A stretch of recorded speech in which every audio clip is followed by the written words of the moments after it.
My name is Michael. I met my wife Amanda through a friend's introduction. She was cheerful and sociable, and we immediately hit it off when we first met. As we went out for meals a few times, I started to have feelings for Amanda and began dating her. After dating for about 2 years, we both started thinking about marriage, began living together, and registered our marriage the following year. We had a grand wedding, thinking it's a once-in-a-lifetime event. Our mutual friends performed some entertaining acts, making the ceremony memorable. Married life was pure happiness. We both worked, but Amanda's job did require much overtime, so she always came home first and prepared dinner for us. "Michael, welcome home. Today's dinner is pork cutlet." Knowing that I loved meat, Amanda cooked meat dishes 3 times a week, considering a balanced diet. All of Amanda's homemade meals were delicious, and I truly felt lucky to have her as my wife. That is, until that time. It happened one day, almost 3 years into our marriage. I started to notice that something was off with Amanda. She no longer cooked dinner and waited for me, and she often went out after work, leaving me alone at home. Previously, even when I came home late from work, there would be a homemade meal on the table, but now it was mostly frozen food or supermarket dishes, which made me feel somewhat lonely. However, Amanda also worked, and I was busy at work, making it hard for us to spend time together. I told myself that she probably wanted her own time while I was working overtime, and I didn't consider her feelings enough. This went on for about 2 months, and I finally decided that I needed to change something. As my work had calmed down, I took some paid leave and planned to go to a hot spring with Amanda. When I came home, Amanda was lying on the sofa reading a fashion magazine. I hadn't heard her say welcome home recently. "Amanda, I took some time off work, the week after next. How about we go to a hot spring and relax together?" Without taking her eyes off of the magazine, Amanda replied, "No, I don't feel like it." I couldn't understand her response and was momentarily at a loss for words, because I had researched various accommodations and nearby restaurants, planning to present her with a travel plan. "Hey, I've been so busy lately that I couldn't pay attention to you, right? I thought you might be lonely without me, so I wanted us to go to the hot spring together and spend some quality time together." I thought Amanda would also be unhappy with our current situation. I wanted to create some time for us and rebuild our good relationship. However, Amanda's response didn't change. "It's totally fine the way it is now. Even if you're not around, I have things to do. Don't worry about it." In the end, her gaze remained fixed on the magazine. I couldn't figure out why Amanda would act this way, and I went to sleep that night with a heavy heart. I didn't sleep well, and the next morning I left the house with an awkward atmosphere between us. But since I couldn't focus on work, I decided to consult a coworker during lunch break. "Hey, can I talk to you for a bit? It's not really a fight, but I had this thing with my wife yesterday. Could she be cheating on you? I mean, you don't have any other clear reasons, right? I can't think of any other reason for her to suddenly become so cold." Cheating. The word echoed heavily in my mind. I never thought that this could happen to Amanda, but once a third party said that she was cheating, my suspicion grew and my health started to deteriorate. That day, I couldn't focus on my work and decided to leave early. When I got home, I went straight to the bedroom, took off only my suit jacket without changing into my home clothes, and collapsed onto the bed. There was still some time before Amanda would come home. I decided to sleep until then, and felt a little more at ease in the cool, dimly lit room with my eyes closed.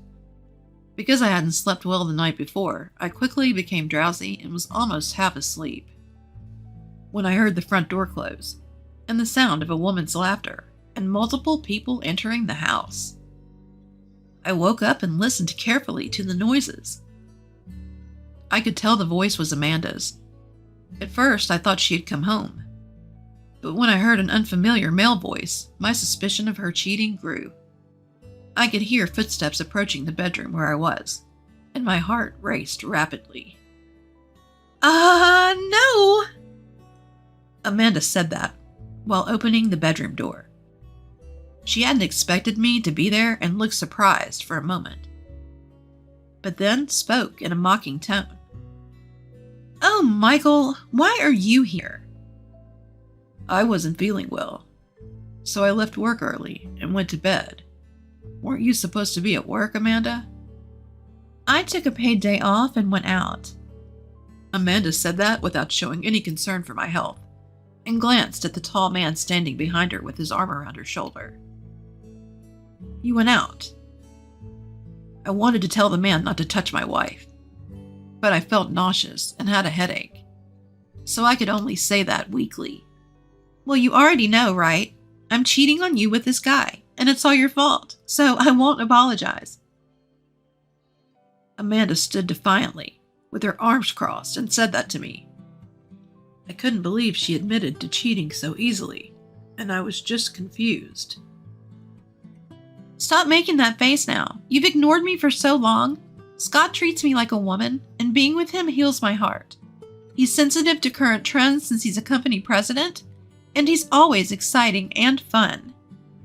I recognized the man's face that Amanda praised. Then it clicked when she mentioned he was a company president. President of XYZ company? The man standing there was the president of a client company I was working with. He had become famous in the industry after starting his business in his 20s. I had visited his company for business and exchanged business cards with him. Why? I asked Amanda.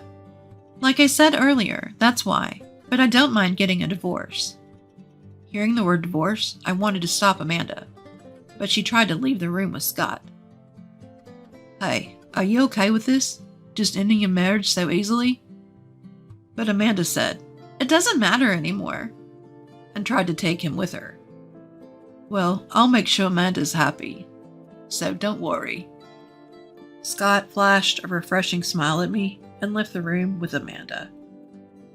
After that, I got a divorce and received alimony, but I became mentally ill and had to take a leave of absence from work for a while. The reason for Amanda cheating was that I prioritized my job and couldn't spend time with her. Amanda started hanging out at bars alone to kill time, where she met Scott. Amanda had a personality that made it easy to get along with people she just met, so it didn't take long for her to get close to Scott. During my time off work, a colleague I had consulted about the cheating before contacted me and told me that Scott's company, which was a client, had withdrawn from New York due to a headquarters relocation.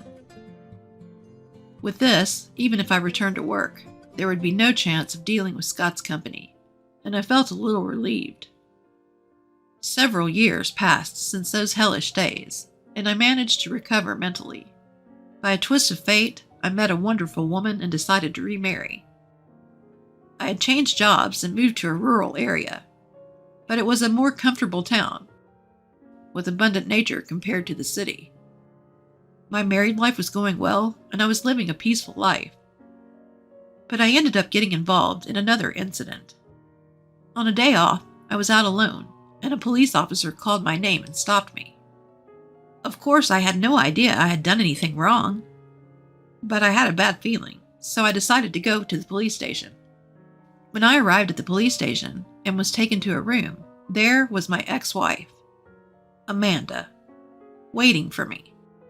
As soon as Amanda saw my face, she started yelling excitingly. Aha, this guy, officer, this guy, he's the stalker. He's been following me around. It's so creepy. Huh? Stalker? What are you talking about? How shameless. There's a limit to how much you can harass someone after breaking up. I couldn't digest what Amanda was saying and the situation, so I asked for an explanation. But Amanda just kept accusing me, and I couldn't see the main point of the story. Then a police officer brought in a man. It was Scott. Hey, I heard from Amanda that you've been quite persistent. It's been years since the divorce. Do you still have feelings for her? I didn't want to hear that from the person who caused the divorce. but I asked the police officer who brought Scott in to explain the situation. It turned out that Amanda had been stalked by someone for a long time, and she had reported me to the police because the stalker's appearance resembled mine. The police investigated and found out that I had recently moved to this town, so they asked me to come in for an interview. I understand the situation, but Amanda, I didn't know you guys were living in this town. Yeah, right. Who would believe a criminal's excuse? I felt anger welling up at Amanda's dismissive words, but the police officer calmed me down. Is there anyone who can prove your innocence? At the police officer's words, I decided to have someone come to the police station. A few minutes later, the person that I chose arrived, and Scott, seeing her face, cried out in astonishment. You, Elizabeth? Hi, big brother. It's been a while. That's right. When I remarried, I married Scott's sister. Scott and Amanda, who didn't know the situation, seemed to be panicking. Actually, Scott's affair with Amanda was discovered by their parents, who cut ties with him. Scott's parents were the presidents of a company that ran several businesses, and knowing that their son had hurt someone, they decided to take care of me. At first, I didn't want to face the family of her lover, but as I got to know them, I felt my heart calming down. After spending time together, I ended up falling in love and marrying Elizabeth, Scott's sister. Are you kidding me? I haven't heard anything about this. Scott yelled at us, but Elizabeth, being used to her brother, argued back. Well, I do have an obligation to inform someone who doesn't even consider us family anymore. Besides, during the time you said Michael's ex-wife was being stalked, he was actually having dinner with me at the hotel's restaurant. You should be able to find our names on the reservation list. And if you ask the sommelier who served us wine, he should be able to confirm it. I was finally cleared of all charges. As we left the police station, grateful to Elizabeth, Amanda and Scott followed us and grabbed Elizabeth's shoulder. Wait a minute. Did you really marry this guy? He failed in the city and ended up in a rural area. You'll regret it if you marry someone like him. That's right, he neglected me a lot when we were married, too. It seems these two will do anything to ruin our happiness. As Elizabeth shook off the hand on her shoulder, a luxury car pulled up in front of the police station.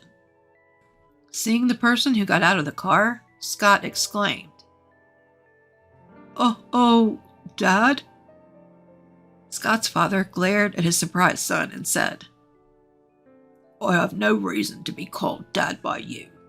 More importantly, it seems you have been quite rude to my daughter and son-in-law. Well, can't be helped, can it? Are you really okay with Elizabeth marrying this loser? What's with your attitude toward the heir to my company? If anyone's a loser, it's you. Your business only succeeded because of good luck, and you've been acting all high and mighty without even understanding proper management. You have no right to badmouth Michael. Yes, I had moved to this town to study as a successor of my father-in-law's business, and had changed jobs to a group company in this town. Defeated, Scott dropped his shoulders, and Amanda desperately tried to talk to him. Hey, what does this mean? You said you'd inherit the company. That's right, Scott's company is doing well, right? If we work hard to grow the company. What? You haven't heard? His company is on the verge of bankruptcy, and considering his excessive spending, he's probably in debt too, isn't he? That's... Scott fell silent. Having been hit with the truth by his father, Elizabeth added the final blow. Big brother, you told Michael's ex-wife that you'd definitely make her happy. But it seems you're all talk, aren't you? And to believe that, I wonder how much you lack in judgment. And so, the stalking suspicion against my ex-wife was cleared. After that, Scott's company went bankrupt, and Amanda left him at the same time. On the other hand, I've been released from the curse of Amanda and Scott. and I'm living a happy life with Elizabeth.